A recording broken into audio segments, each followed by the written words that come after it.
Alright, let me get into position here. Ooh!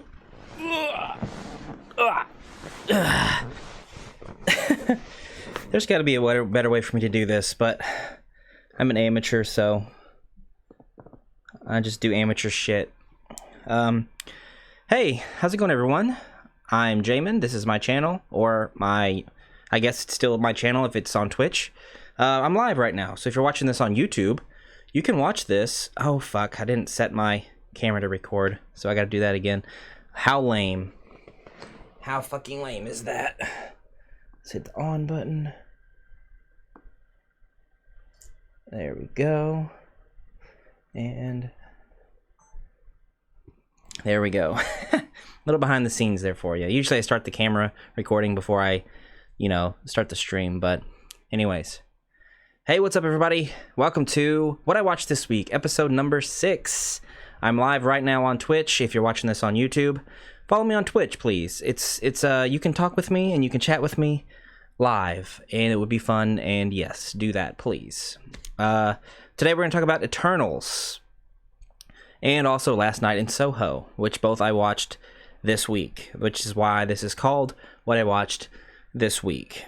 You can go into some details about like what counts as the which week, but fuck it, it's a meme. It's just whatever. Okay, so Eternals, the brand new Marvel film that has come out, and people are saying it's the worst Marvel movie that they've come out with, which I do agree with. But as I pick my ear, I'm going to tell you there's so much potential that's just wasted in this movie. It's boring, and not in a good boring way where, that's slow paced or anything like that, because it is slow paced in certain parts, but it doesn't go deep enough into the characters, and I wish it would have. The most disappointing thing about this is that it's not like a Disney Plus show. I wish that they had just thrown this on Disney Plus, give us 5 episodes or 6, and explore more of these characters in a longer format, because this movie's so long. It's 2 hours and 35 minutes, and it's so boring, and it's just so long. But if you can cut that up into like an episodic deal where you have an hour here, hour here, hour here, and you can, have adventures with the characters, specifically like when they all kind of go their separate ways. I should have said fucking spoilers before this too. Spoilers for Eternals, and spoilers for Last Night in Soho when I get there to that. Because these are just discussions. I just do discussions on this channel, spoiler discussions, and they're more discussions than reviews, I would say. But I do try to critique the film. So, alright. So spoilers. We're in spoilers. Because I don't think any of the characters are that bad. They're just, they don't have enough time to do their thing. I like the fact that we get to see them in different time periods because they're Eternals, which means they kind of live forever. We figure out they're synthetic beings. They're not humans or aliens. They're kind of robots or androids or something created by this cosmic force with cosmic energy. And it's so weird. And there's so much like backstory that we could get with these characters, but we don't have enough time to do it all. Like the scenes where they're in the past and they're put here to help humans progress and to defeat the deviants that are here to kill the humans. Because, and I know this all sounds so crazy and ridiculous, because these cosmic beings need human energy on the planet to stimulate the other being that's inside the planet, then will come out of the planet and then can also create more planets. And that, and does that make sense? It does in the movie, I guess, but it's just like, it's like so crazy. Like, this is an insane idea for a movie. And it doesn't feel like a Marvel movie. It feels like a different type of movie, which is fine, because I don't want everything to be the same with Marvel. Like Shang-Chi feels so much different than this movie. And Shang-Chi also felt different than a lot of other Marvel movies. But they try humor in this movie, and none of it works. Maybe one or two lines I kind of chuckled, but everyone was dead silent in the theater that we went to, and it was half crowded, a half-packed theater. No laughs. And it was kind of cringe a little bit. There's this unintentionally hilarious moment with our doctor character, who is a scientist man making gadgets for the humans, like helping them develop, but he has to do it in a certain small type of way. He kind of helps them out, which is a great idea. Like, oh, we have to help humans advance, but just in a little bit of a way. We don't give them, our alien technology. It's stuff that humans can kind of think they created, which is a great idea. There's so many great ideas in this movie, but they're just not fleshed out, or they're not fulfilled in a great way, But there's a cringe scene where we flash back to Hiroshima, 1945, and I was like, oh god. And then the scientist man is on the ground, and in the middle of all these, a horrible CGI shot of him, just looks like he's not even, like he's out of place. And he's just like, what has science done? Why have I done this? The Americans have killed these, thousands of Japanese. They dropped these bombs, and boom, they blew the fuck out of them. And he was so emotional and so sad about it. And I mean, it is sad, and the actual event, but it's not portrayed in like a very good way to where we really feel like, oh man, yeah, that was a bad thing we did. It's just like, no, don't even bring this up. It's like, I get what you're trying to do, but it doesn't work, and it's awkward, and it was kind of, it made me laugh a little bit. I was like, oh my god, I can't believe they're doing this.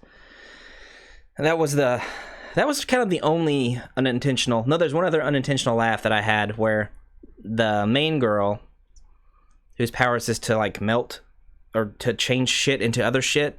Like literally, I bet she could take a pile of shit and then change it into like gold or something, because that's just her power, which is pretty awesome. Because there's a joke that guy says, Jon Snow says, were you Midas? Were you King Midas? Were you the good person to touch everything and you turned it to gold?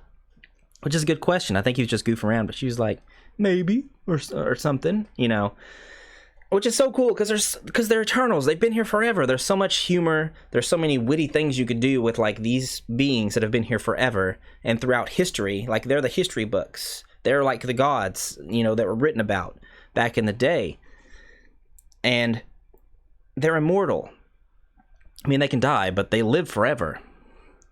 And there's so much interesting things you could do with that they don't ever really get to or flesh out.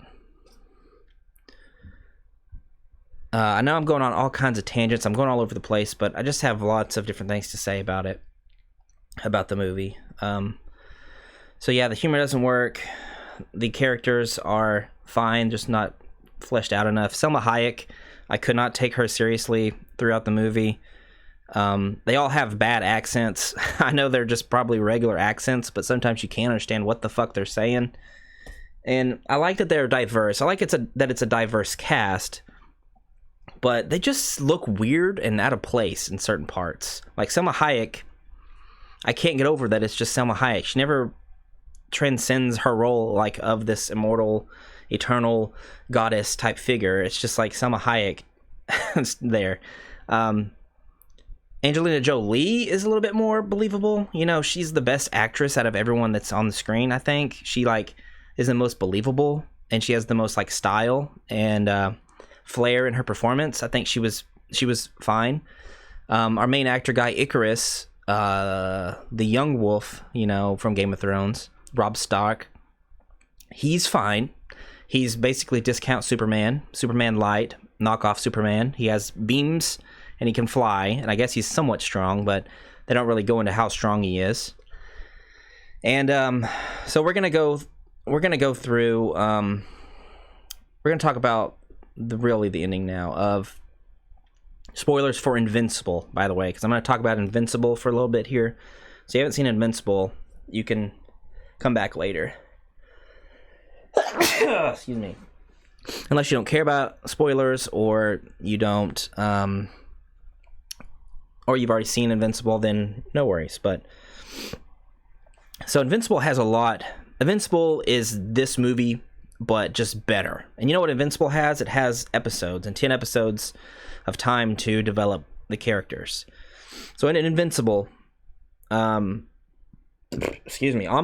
is an alien from outer space who comes to live on Earth. And he's a being that is there to destroy Earth and raise a new army of their type of people on the planet, which is exactly what they're there to do. They're there to cultivate the human population so that it can be wiped out and destroyed to form a new powerful being, like in a cosmic being that will create more planets and such and such. So Omni-Man is like the Eternals. He doesn't age. He does age, but he ages very slowly. So he ages like he can live like 1,000 years or so.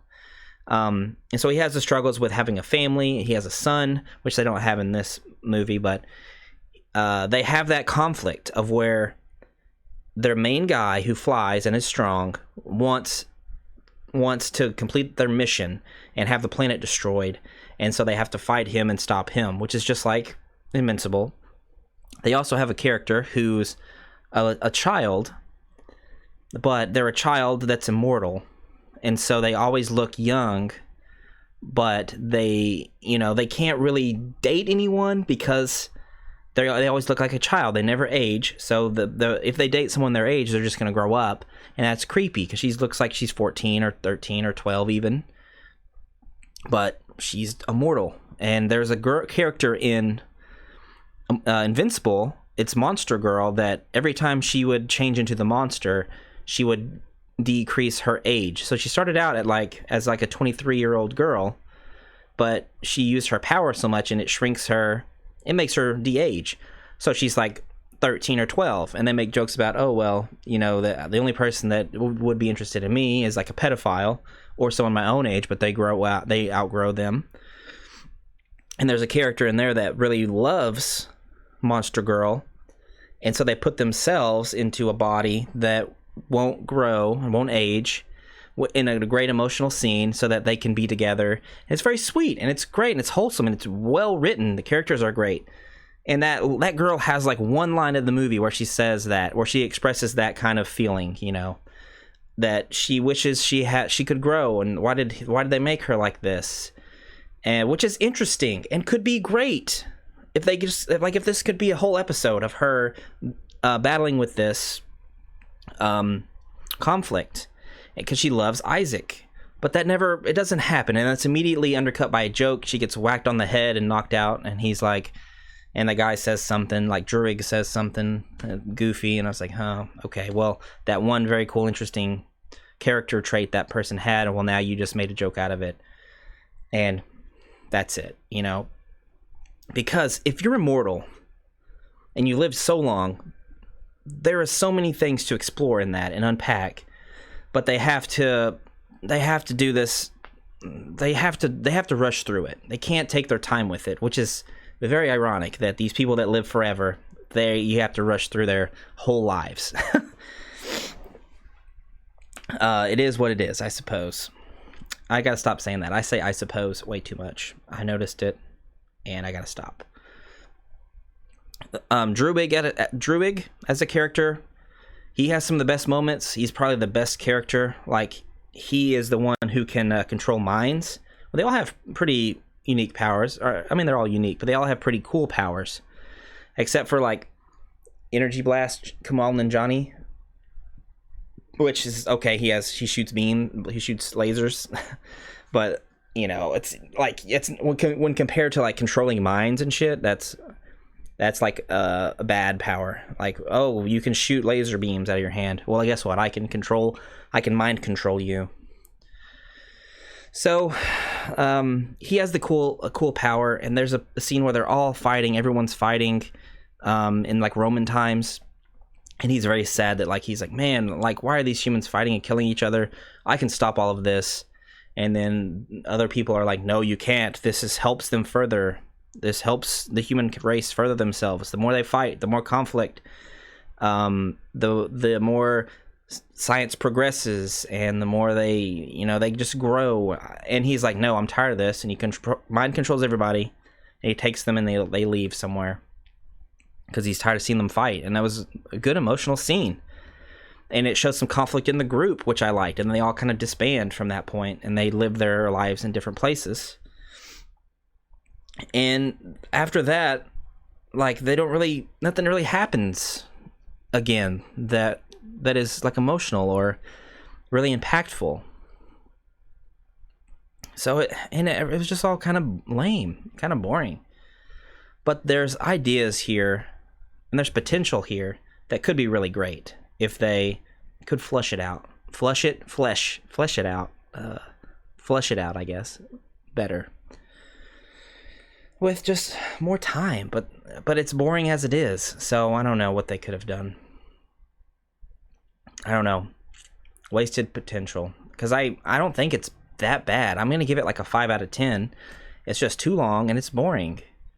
The deviants are interesting because they have the same name as, from Loki's show. There's deviants in the Loki show, but how do those factor in?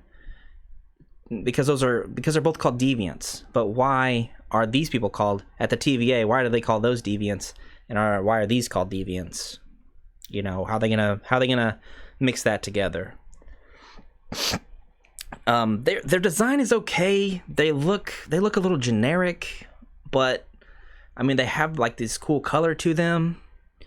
And then there's a completely abandoned plotline where this one specific one is sucking their powers out, and it helps him evolve and grow, and it evolves into a point where he can even talk and everything.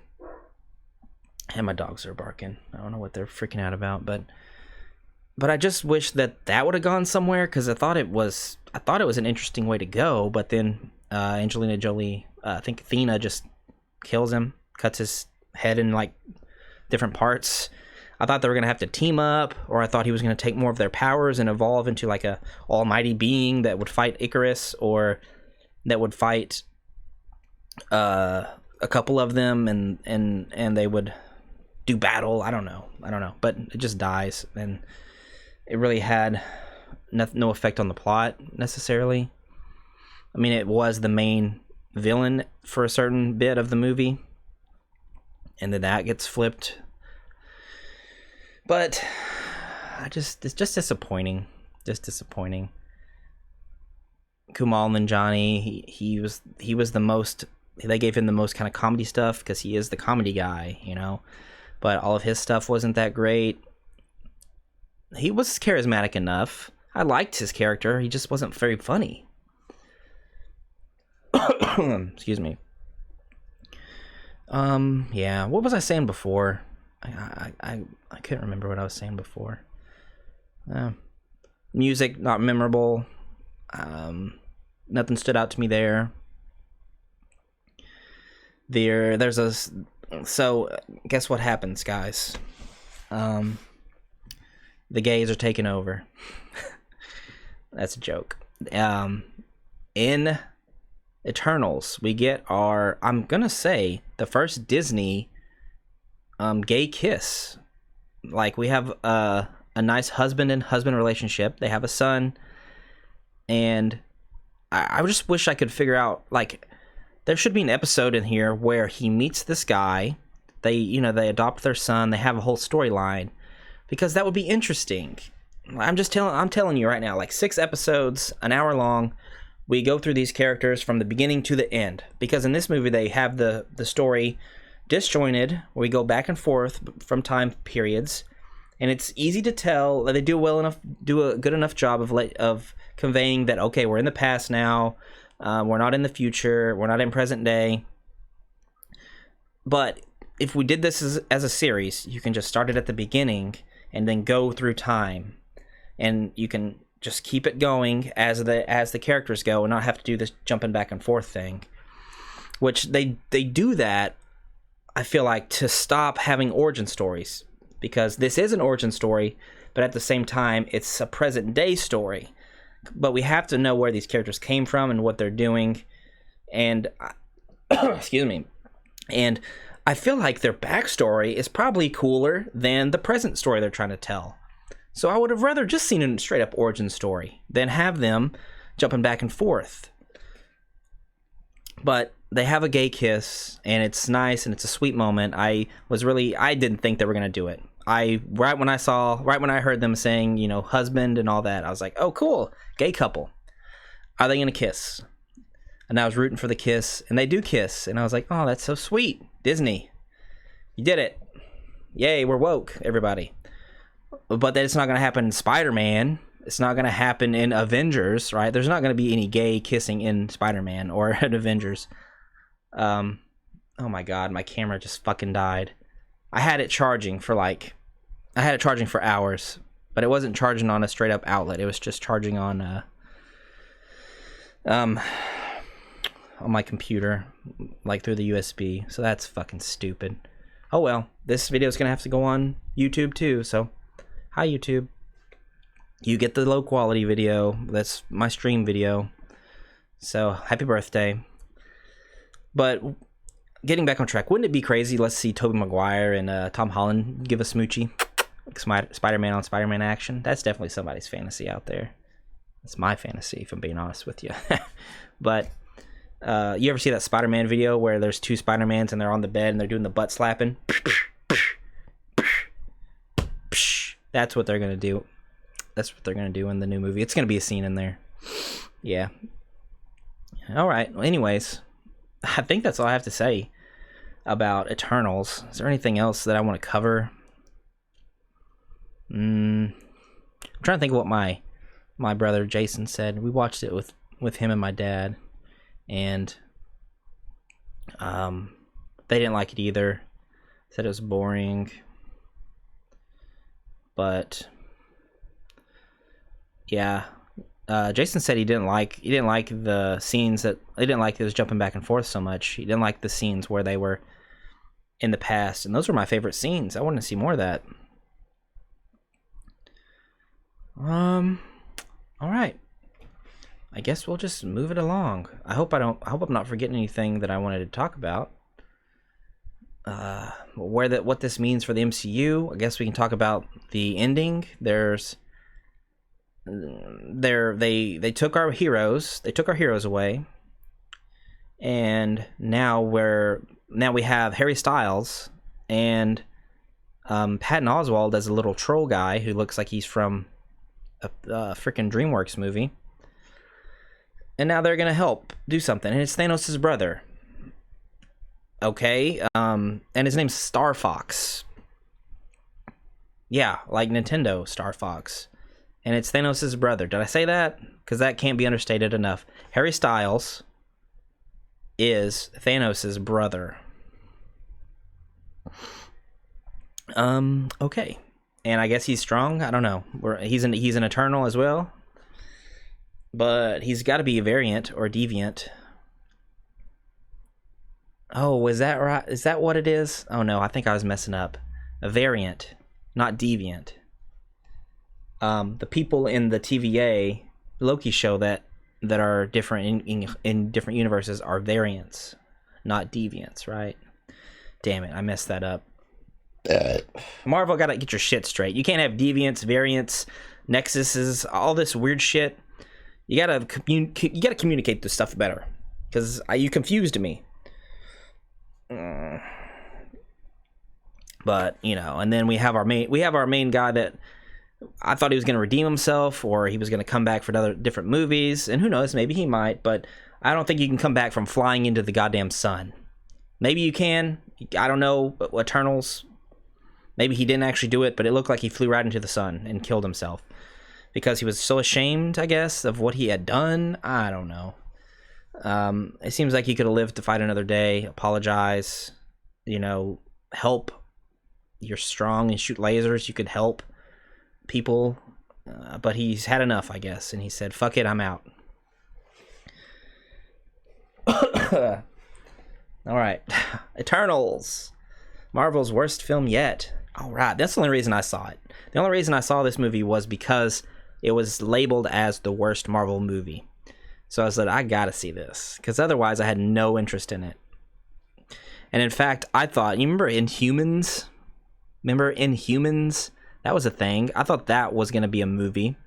And I thought that was the same thing as Eternals. Like, what's different between Eternals and Inhumans? To me, they could have been the same exact thing. But, I don't know. I'll have to do some Marvel YouTube and then some deep dive and watching some different things in there. But, so that's Eternals. 5 out of 10. Lame, boring, but still Marvel. So there's still some... God dang it, I wish they would stop. There's nothing in there. There's nothing in there for them to bark at. Literally. No one's coming inside. Maybe someone's walking by the door. Or walking down the street. Don't know. I brought them in from inside because usually they're quieter and they'll sleep in here after they get in from inside, but they're not. And let's talk about Last Night in Soho. Because let's talk about a good film. This movie's almost a masterpiece. So, Edgar Wright, you know him? He made some great movies like Shaun of the Dead, Hot Fuzz, At World's End, Scott Pilgrim versus the World, which is good, and some other things. Baby Driver. I don't know what else. I think I'm missing some, but, you know, those are the top hits. He was going to direct, bringing it back to Marvel. He was going to direct Ant-Man, but then they said, nope, this is too good. We got to give it to Peyton Reed instead. And Edgar Wright said, all right, fine. I guess we can't have that great of a Marvel movie. We can't have Edgar Wright direct something amazing. We have to have Peyton Reed do it. So, Last Night in Soho is a horror film. And it doesn't start out that way, but it gets straight up scary and creepy and jump scary, which I don't like. But it's done in a really well... It's done in a very good way, where it's still scary and creepy, and the jump scares are effective, but it doesn't overuse it, you know. And it's not super duper predictable when it's gonna be a jump scare, because there's a lot of shots that just linger on, and things are just coming at you. It's pretty scary. So, the most horrifying movie villain in ages, men. That's right. Men are bad and scary and are scumbags and sleazebags, and they'll use and manipulate women, especially women in show business, like Harvey Weinstein. And this movie was shot like 2 years ago. I think it's been pushed back a bunch of times because of COVID, as far as being released.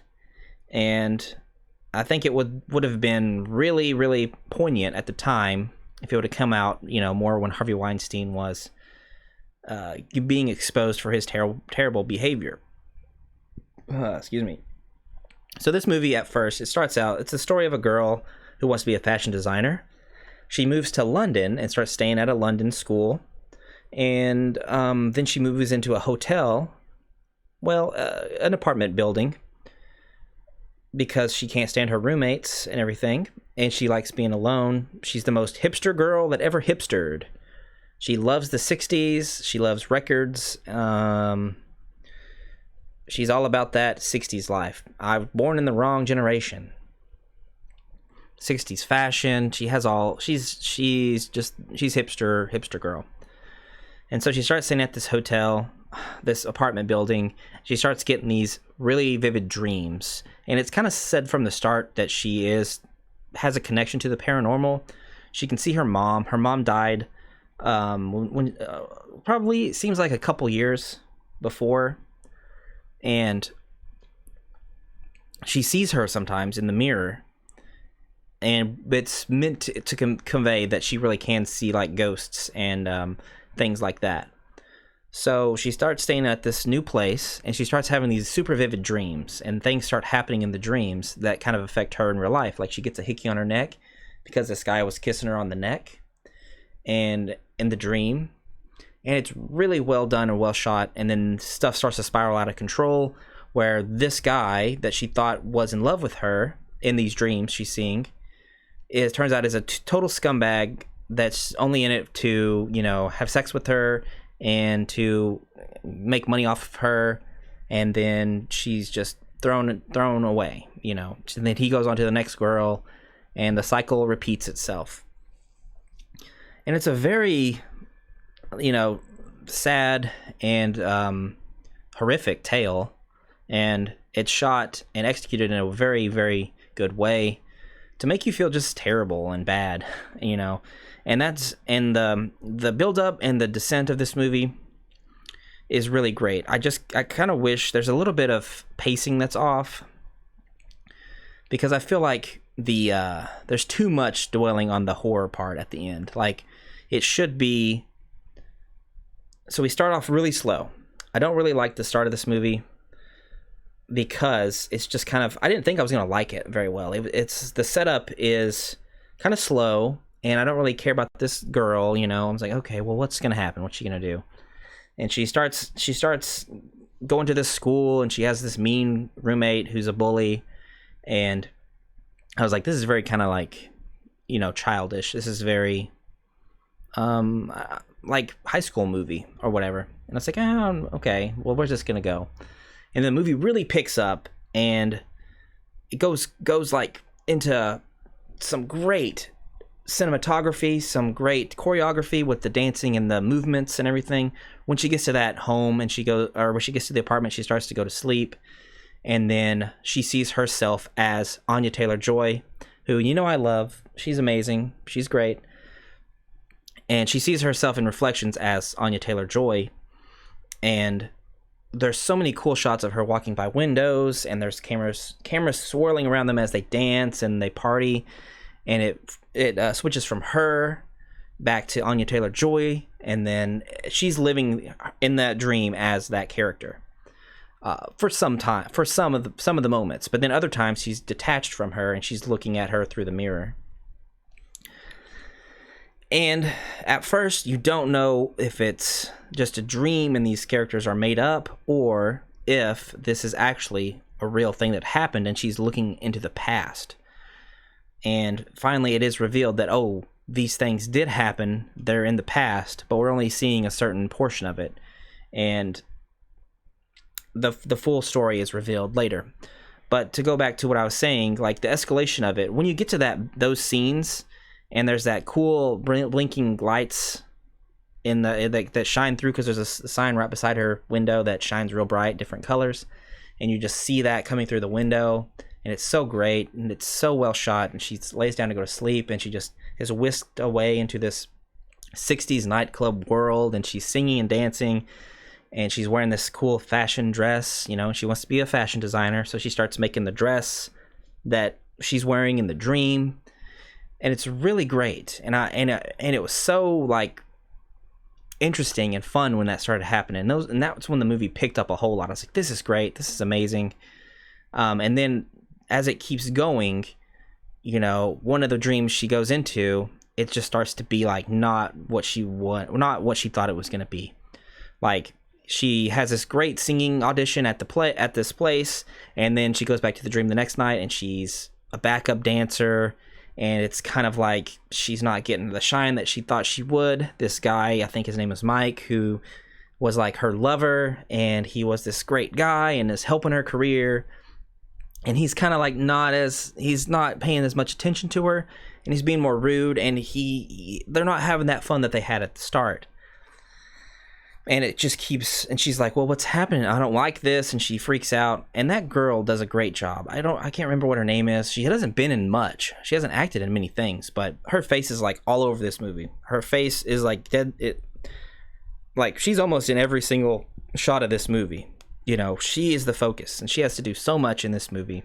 Go through so many emotions, you know, scared, sad, concerned, mad, all these different things. So she did such a great job. I hope she gets some recognition, because she's so young too. She's a very young actress, so to have that kind of performance at such a young age, I feel like deserves some appreciation. So shout out to her. Sorry I didn't remember your name, even though I'm complimenting you so much. Anya Taylor-Joy, of course, is amazing. I don't think she could be nominated for supporting actress, probably. But she doesn't have as much. I mean, she has a lot to do as well, but, you know, she doesn't have as much to do as that lead actress does. So then our descent, we're still, so we got to that peak, and we're still kind of going down a little bit. we start to go down, and then we see these scenes where she's just having to introduce herself to so many people, so many men, and high-ranking businessmen, and they take advantage of her. And they're like, well, how, like, what will you do to further your career, young lady? And there's a great scene in the booth where she's asking the guys are asking her what her name is, and she's saying different names every time. And it's like, well, okay. And then it's very much implied that she's like selling her body to these men so that she can get more jobs, more like further her career or whatever. She's very sad, and it's very tough to watch scene as all these different men come in, and it's contrasted very well with her outside dancing. There's this upbeat 60s music. The music in this movie is awesome, and it really helps set the mood for the whole thing, because it's like a lot of it's 60s. I'm sure all of this was like 60s, 50s, maybe early 70s music, that really, it just fits so well in this movie particularly. At the start of it, you're kind of like off put by it because I don't really care for that much of that music. But as it goes on, there's certain songs that are really good, and you're like, yeah, okay, I'm feeling this, And then that music just stays and it keeps going. And then in that scene in particular, there's this very upbeat song that's playing, and it's contrasted with her dancing around, and it's like this great camera work and this strobing effect. And then it flashes, it doesn't flash, but it goes back to her in the booth, and the men are in there, and then it goes back to her outside dancing to this upbeat music. And it's such a well done scene to show the contrast between like what she has to do, and then also, well, not what they're making her do essentially, and what she's out there dancing and acting like nothing's bothering her. And it's really, really well done and really crazy. And so that happens, and it starts to go down and down.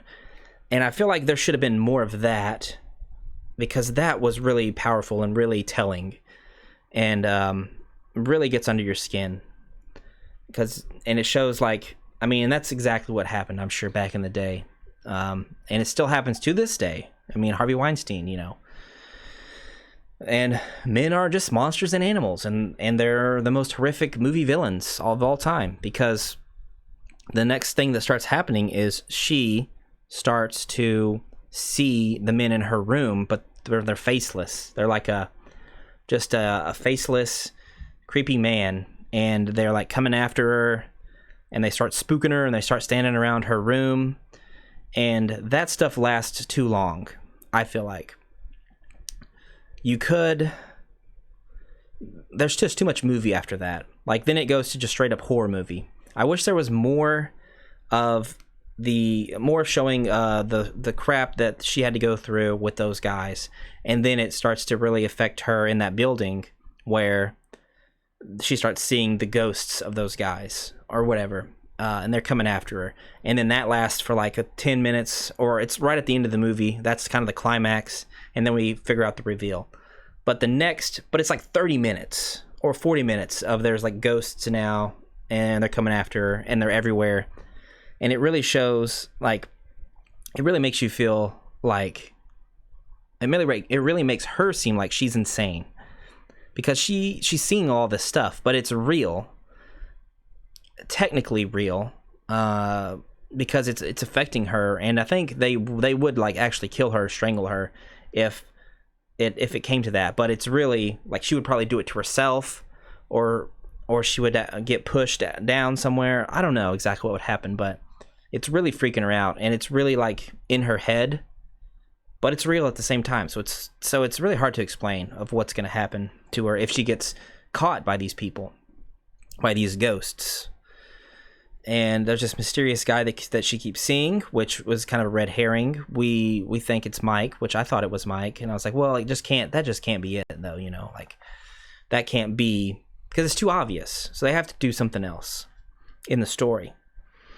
So they have a lady that lives in the apartment building that she's staying at. That's the housekeeper, the landlord. She's the landlord, and she's there a lot. And I'm like, well, what's she have to play? What's she have to do in this Like, what role does she have to play in this story? And she's played by Lady Olenna from Game of Thrones. So look at that. 2 movies, 3 characters from Game of Thrones, 3 actors from Game of Thrones. Queen of Thorns, and she's great in the movie as well. Good performance. So she's there as a character. We don't really know what's going on with her. She seems just like a normal landlord lady. That our main character asks her a couple questions about that room, about is there someone that stayed in this room, and because yes, the what's the girl's name? I can't remember. Dandy, whoever. The girl that she's seeing in the dreams was actually stayed in that same room that she stayed in. And so that's why a lot of the shit's happening to her. And then I guess we get to the end here. And okay, well let me just backtrack just a bit to talk about where we were with that, with the story coming down. So there's too much of the horror stuff there at the end until we get to the reveal. Like, I wish we would have had just a little bit of horror stuff. Like, oh, this is scary. We understand how scary it is. And then we get to the climax. We figure out what's actually going on in the story. But there's just too much of the horror stuff, because there's a lot of scary stuff going on after that. You know, that decline doesn't match up. You know, we start with the school stuff here. Then we have the fun stuff here, and then we have the bad stuff here, like with the guys, the men, not the scary stuff. We have the bad stuff, and then we have the horror stuff, and it goes on. The horror stuff is too much. Like, I want more bad stuff, horror stuff, and then end. You know, we got good stuff, bad stuff, horror stuff.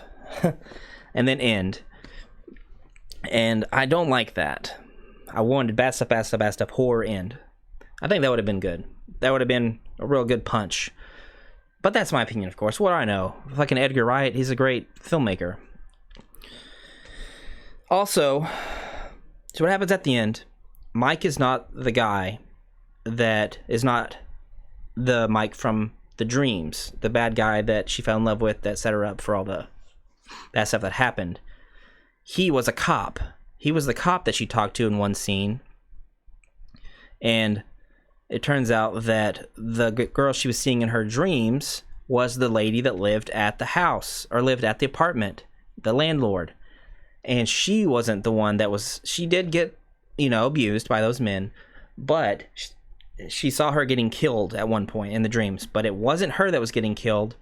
It was her doing the killing. She's like a mass murderer. She broke. Her mind broke, and she became a killer. She killed all the men that came back to the place to be with her and basically molest her or rape her, because she had no other choice. I mean, she did, but she can't really. At that point, she was in this world and she was too deep in it, and you know, she can't further her career or do anything without, you know, sleeping with these guys, which is so sad. And is horrific in its own way. And I wish that was played up more. Wish that was more of it. But then she starts killing these guys. And it's implied that she buried all of their bodies under the floorboard. And so at one point their arms and stuff start coming up out of the floorboard, which is creepy and scary. All of the creepy, scary stuff is really well done. It's just that that's not my type of thing. And it would have been more impactful just to have a little bit of it, like I said. But... And this scene's way too long. They give away too much. Like, there's a whole explanation, a big explanation scene, and I didn't really like that. I was like, oh man, I was really on board with the film, and I really loved it, and I thought it was a masterpiece. And now it's not a masterpiece. It's not a 10 out of 10. It's a 9 out of 10, though. It's very, very good. But that ending is what killed it for me, because they over-explain everything, and I do like the story, and I like how it ended up, but I wish there's a better way to do it than just to give this exposition dump at the end. And they have flashbacks to show, you know, the police officer, which was good because I forgot all about that. That seemed like irrelevant, that guy was a police officer. But they flashed back to that of like her talking to him. I was like, oh yeah. But then they just go on with more of what happened, and I was like, okay, you don't need to explain all of this. You can cut this down a bit. Like, we get it. She's the killer, okay. She was the killer, she killed the guys, okay. But they just go on there for too long. And then they muddle the message of the movie, which is men are bad, by having these men the victim now. Like, she was the victim, but now she's also the killer, and they're the victim because she murdered these people. Like, they're bad, and maybe they deserved it, debatably. But that doesn't matter because she's a killer now, and she butchered these men with a knife, which is just fucked up. And there's a part where the men are like, help us, help us. Like, the men that were coming after her, trying to kill her.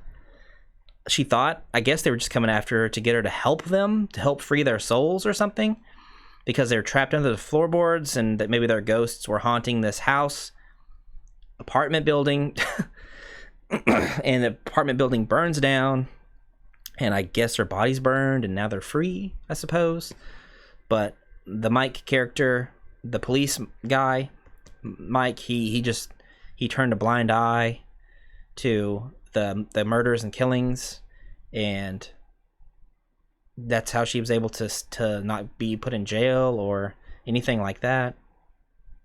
Which, okay, I get that, but and there's a male character that comes along, that's a friend of hers, that's like a love interest, and and I like their romance. The romance is fine. He seems like a real good guy, and that doesn't change throughout the movie. He's just a good guy throughout the whole thing, so that's fun. What else?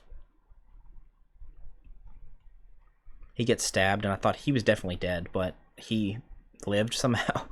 He got stabbed pretty hard in the gut. I think that's all I have to say about it. Music well done. Cinematography well done. I'm interested. I haven't looked at reviews of this yet to hear what people say. I haven't looked at reviews for Eternals yet. I'm interested to see what people have to say. So I guess that's the end of this video, everybody. I'm making sure. I'm double thinking everything in my brain to make sure that I've talked about everything I wanted to. And sorry for spoilers, for different shows and everything, but it's just how I do it, baby.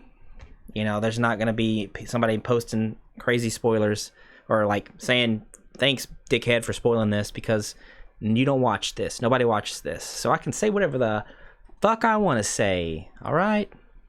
Get out of here. Get out of here. All right. Thanks, people. Thank you so much. Follow me on Twitch if you're watching this on YouTube. If you're on Twitch, follow me on YouTube. Subscribe. Jamin is kind of cool. That's all I got, peeps. Toodle fucking Lou.